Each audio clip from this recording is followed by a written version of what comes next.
आप सभी का एग्ज़ाम नगरी के यूट्यूब स्टडी प्लेटफॉर्म पे स्वागत है। जैसा कि हम आपके लिए UP triple S C plus UP PSC TGT PGT UP TET C TET शिक्षक भर्ती एसएससी बैंक या सभी यूनिवर्सिटी से रिलेटेड वो सभी खबरें जो आपके लिए लाभदायक होती हैं या आपके लिए बहुत ही उपयोगी होती हैं, ऐसे सभी खबरें एग्ज़ाम नगरी एक ही प्लेटफॉर्म पर आप सभी के लिए प्रोवाइड कराने के लिए प्रस्तुत है। तो देखिए, आज के समाचार पत्रों पर छपी महत्वपूर्ण विभिन्न सूचनाएं जो कि 20 अगस्त 2023 से रिलेटेड हैं। आशा है कि जो भी भाई बहन चैनल में अभी तक नए हैं, जिन्होंने चैनल को सब्सक्राइब नहीं किया, वो चैनल को सब्सक्राइब कर लें, क्योंकि एक ही प्लेटफॉर्म पर आपको भर्ती संबंधी शिक्षा जगत से रिलेटेड या अन्य आयोग से रिलेटेड खबरें अगर एक ही जगह मिल जाए, चाहे यूपी पुलिस की हो या अन्य प्रदेशों की हो, तो आपके लिए बहुत ही बढ़िया रहता है। कई जगह घूमने से अच्छा अगर एक ही जगह सारी खबरें आपको 10 या 15 मिनट के वीडियो में मिल जाएं तो बहुत ही अच्छा है। तो आशा है कि आप सभी भाई बहन चैनल को लाइक सब्सक्राइब शेयर कर दें, जिससे कोई भी नोटिफिकेशन सूचना हो आप तक सबसे पहले पहुंचे, जिससे आप उन भर्तियों के बारे में जान सके और उनमें अप्लाई कर सके, उन रिजल्टों के बारे में जान सके जो निकले हुए और उनको देख सके। चलिए देखिए, आज की खबर है यूपी पुलिस में 52,699 पदों पर जल्द होगी सिपाही भर्ती। तो इसका टेंडर की नोटिस जो ऑफिशियल नोटिस थी, हमने यूट्यूब के चैनल पे अपने डाल दिया है और टेलीग्राम के चैनल में भी पड़ा हुआ है। जो भी भाई बहन चैनल से टेलीग्राम में जुड़े वो जुड़ जाएँ, वहाँ पहले ही ऑफिशियल नोटिस जो होती हैं वो डाल दी जाती हैं। भर्ती बोर्ड ने इच्छुक कार्यदायी संस्था से मांगे आवेदन। तो देखिए क्या है, यूपी पुलिस में जल्द ही 52,699 या कहें 53,000 लगभग पदों पर सिपाही भर्ती होगी। पुलिस अभ्यर्थी व प्रोन्नति बोर्ड ने आरक्षी नागरिक पुलिस व समकक्ष पदों पर भर्ती के लिए इच्छुक कार्यदायी संस्था से 25 अगस्त तक आवेदन मांगे हैं। बोर्ड का अनुमान है कि भर्ती में 20 से 25 लाख अभ्यर्थी आवेदन करेंगे। भर्ती बोर्ड के अधिकारियों के अनुसार पुरुष व महिला के लिए आरक्षी नागरिक पुलिस, आरक्षी पीएससी, आरक्षी पीएससी, विशेष सुरक्षा बल, फायरमैन व नवगठित पीएससी महिला वाहिनियों में भर्ती प्रक्रिया शुरू की गई है। ऑफलाइन ऑनलाइन लिखित परीक्षा, अभिलेखों की जांच व शारीरिक मानक परीक्षा, शारीरिक दक्षता परीक्षा व अंतिम चयन सूची तैयार किए जाने के लिए ख्याति प्राप्त कार्यदायी संस्था के चयन के लिए आवेदन मांगे गए हैं। पूर्व में 35,757 पदों पर सिपाही भर्ती हो रही थी, तब कार्यदायी संस्था का चयन नहीं हो सका। बाद में सिपाही भर्ती के पद बढ़ा दिए गए, ये कहें दुगने कर दिए गए। आरआरसी ग्रुप डी भर्ती 2019 का चौथा पैनल हुआ जारी। रेलवे भर्ती प्रकोष्ठ आरआरसी द्वारा ग्रुप डी भर्ती 2019 का चौथा पैनल जारी कर दिया गया है। इस पैनल में 96 अभ्यर्थियों को शामिल किया है। उम्मीद जताई जा रही कि पैनल में तकरीबन 250 अभ्यर्थियों को जगह मिलेगी। सिर्फ 96 अभ्यर्थियों को ही पैनल में शामिल किए जाने से अभ्यर्थी निराश हैं। पैनल में संख्या होने का नुकसान ईडब्ल्यूएस आर्थिक रूप से कमज़ोर वर्ग के अभ्यर्थी को ज़्यादा हुआ है। पैनल में 2103, दूसरे पैनल में 1909 अभ्यर्थियों को जगह मिली थी, लेकिन तीसरे पैनल में 64, अब चौथे पैनल में 96 अभ्यर्थी शामिल किए गए हैं। 500 अधिक पद खाली होने के बावजूद भी मेडिकल पास व अभिलेखी सत्यापन पूरा कर चुके अभ्यर्थियों को महीनों से भटकना पड़ रहा है। अभ्यर्थियों का कहना है कि 569 पद अभी खाली हैं, जबकि 481 अभ्यर्थी बचे हुए हैं। पदों के सापेक्ष अभ्यर्थी कम है। इस बात को लेकर पिछले माह आरआरसी मुख्यालय पर अभ्यर्थियों ने प्रदर्शन भी किया, तब उन्हें आश्वासन दिया गया कि चौथा पैनल जारी होगा। ये अभी हमने बता दिया कि 52,699 सिपाहियों भर्ती पदों के लिए कार्यदायी संस्थाओं से मांगे गए आवेदन। 3 साल से हो रही है काव्याद कोई कार्यदायी संस्था नहीं ले रही रुचि। तो पुलिस भर्ती प्रोन्नति बोर्ड, आरक्षी नागरिक पीएससी, विशेष सुरक्षा बल, फायरमैन, नवगठित महिला वाहिनियों महिला परीक्षा समकक्ष पदों पर एजेंसी चयन की कार्रवाई शुरू कर दी गई। बोर्ड ने 52,699 आरक्षी पदों के लिए भर्ती परीक्षा और अन्य कार्यों के लिए कार्यदायी संस्था से आशय पत्र आमंत्रित किया है। 25 अगस्त तक कार्यदायी संस्था को बोर्ड में आशय पत्र जमा करना होगा। सबसे बेहतर प्रस्ताव देने वाली संस्था को सीधी भर्ती कराने के लिए कार्य सौंपा जाएगा। सूत्रों के मुताबिक कार्यदायी संस्था के चयन के बाद अक्टूबर में अभ्यर्थियों की ऑनलाइन आवेदन आमंत्रित करने की तैयारी है। इसमें 20 से 25 लाख आवेदन का अनुमान है। यूपी के 50,000 युवाओं को पॉलीटेक्निक में प्रवेश।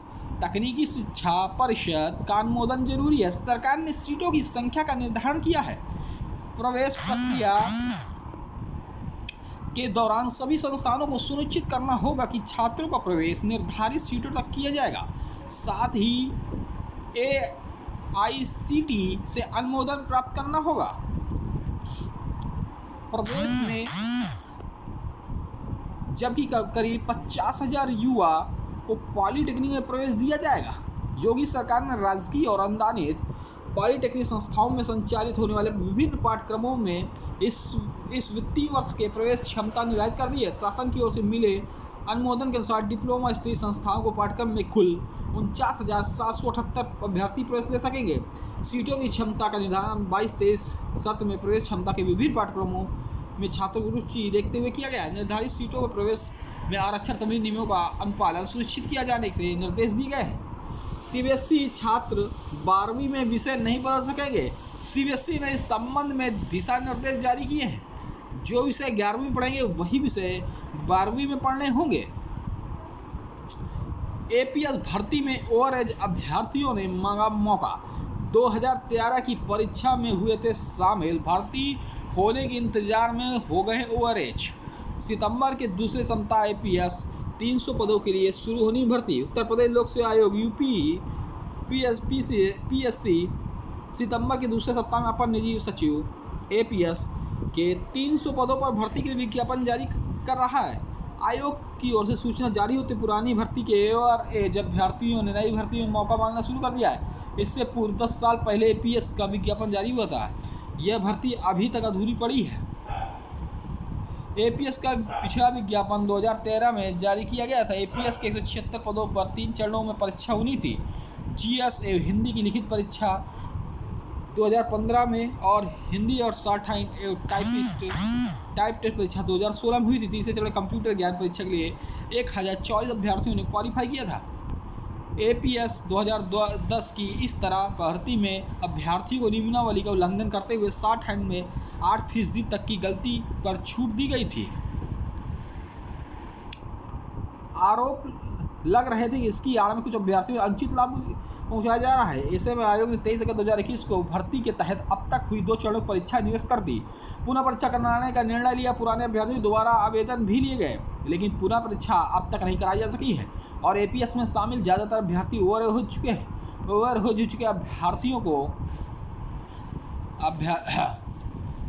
चुके अभ्यर्थी चंदन निषाद, उमेश चंद पांडे, जगदीश गुप्ता, राजकुमार प्रजापति, ब्रह्म कुमार पांडे, अजय शुक्ला, आदित्य तिवारी, राजेश सिंह, राघवेंद्र मिश्रा, अशोक पटेल, राम मूरस विश्वकर्मा आदि का कहना है कि आयोग को वर्ष 2017 में APS के पदों का अधियाचन मिल गया था, लेकिन नई भर्ती विज्ञापन जारी नहीं किया गया।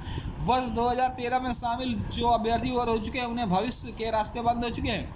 ऐसे एवरेज हो चुके अभ्यर्थियों को नई भर्ती में शामिल करने का विज्ञापन आयु सीमा छूट का प्रावधान होना चाहिए। प्रतियोगी संघर्ष समिति के मीडिया प्रभारी प्रशांत पांडे का कहना है आयोग से मांग की है कि ओवरएज अभ्यर्थियों को आयु सीमा में छूट दी जाए। DU में दाखिले की दौड़ में नए छात्रों की एंट्री। दिल्ली विश्वविद्यालय के स्नातक कोर्सों में दाखिले के लिए जारी रेस में नए छात्रों की एंट्री हुई है। अब ये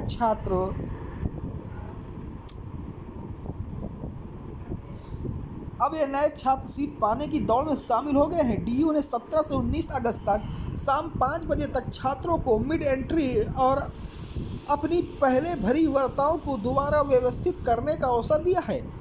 इस अवसर का लाभ लेते करीब 1346 अब छात्र शामिल हुए हैं।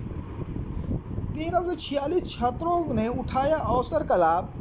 मिड एंट्री और पहले भरी वार्ताओं को दोबारा व्यवस्थित करने का मिला था अवसर। 22 अगस्त कि शाम 5 बजे तक तीसरी सीट आवंटन की सूची होगी जारी। प्रवक्ता पद के चयनितों को अभिलेख सत्यापन 26 को है।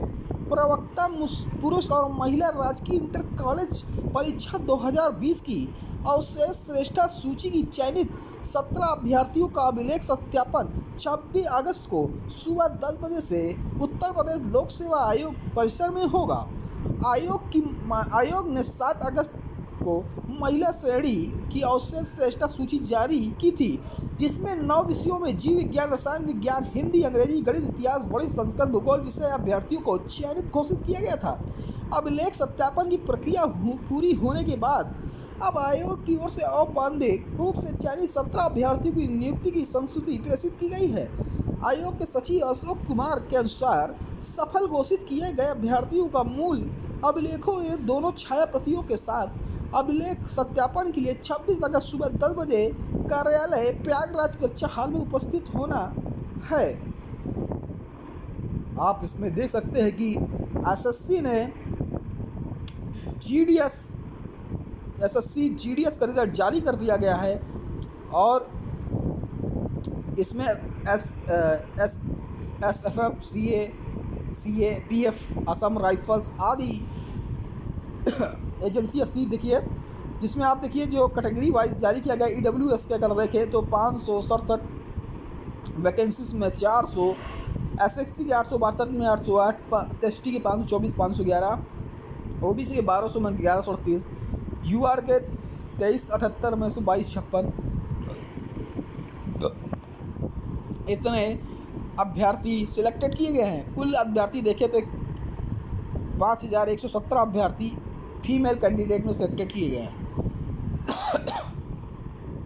अगर मेल की बात करें तो इसी तरह ईडब्ल्यूएस में आप देख सकते हैं 4773 में 3554, एससी 6726 में 6568 अभ्यर्थी सिलेक्ट हुए हैं। एसटी में 4188 में 3951 और 9552, ओबीसी में 9356, यूआर में 18665 में 17842 सिलेक्ट हुए। अगर कुल संख्या देखा जाए तो 41,262 सिलेक्टेड हुए हैं, जिनमें से 4,957 ईएसएम में 877 लोग सिलेक्टेड हुए हैं। ये था एसएससी जीडी का कट ऑफ। नए कॉलेजों के अधिकतम 150 सीटों पर होगी प्रवेश। तो क्या है, देश के नए मेडिकल कॉलेजों में एमबीबीएस पाठ्यक्रम के लिए अधिकतम 150 सीटें होंगी। फिलहाल यह अधिकतम 250 सीटों की है सीमा। राष्ट्रीय चिकित्सा आयोग ने नए स्नातक चिकित्सा संस्थानों की स्थापना और मौजूदा पाठ्यक्रम में दिशा निर्देश जारी किए हैं। राष्ट्रीय चिकित्सा आयोग ने शैक्षणिक सत्र 24-25 से स्थापित होने वाले नए मेडिकल कॉलेजों पर लागू होंगे। नए नियमों में कहा गया है कि राज्य सरकार जब मेडिकल कॉलेज खोलने से लेकर आवश्यकता का प्रमाण पत्र जारी करे तो देखे कि 100 सीटों का नया मेडिकल कॉलेज करीब 10 लाख की आबादी को कवर करे। नए मेडिकल कॉलेज में कम्युनिटी मेडिसिन, फॉरेंसिक शिक्षा समेत कुल 21 विभाग होने चाहिए। कॉलेज शुरू करने से लिए कम से कम 220 बेड का हॉस्पिटल। नए दिशा निर्देशों के मुताबिक मेडिकल कॉलेज के लिए यदि परिसर लीज पर लिया गया जाए तो वह कम से कम 30 साल की लीज पर होना चाहिए। शिक्षक भर्ती का दूसरा चरण अंत तक आएगी 1.5 लाख वैकेंसी। तो ये है बिहार से, पटना से न्यूज। नई भर्ती प्रक्रिया में कक्षा 6 से 8 तक के लिए भी होंगे पद। तो कक्षा 6 से 8 तक के रिक्त के लगभग 32,000 बताई गई है वैकेंसी। चलिए, ये रही कुछ खबरें आज से रिलेटेड खबरों से जो एग्ज़ाम नगरी आप सभी को प्रोवाइड करा दिया है। जिन्होंने अभी तक चैनल को सब्सक्राइब नहीं किया, सब्सक्राइब पर बेल आइकन अवश्य दबा दें। जय हिंद, जय भारत। फिर कल मिलेंगे 21 अगस्त की खबरों के साथ। धन्यवाद।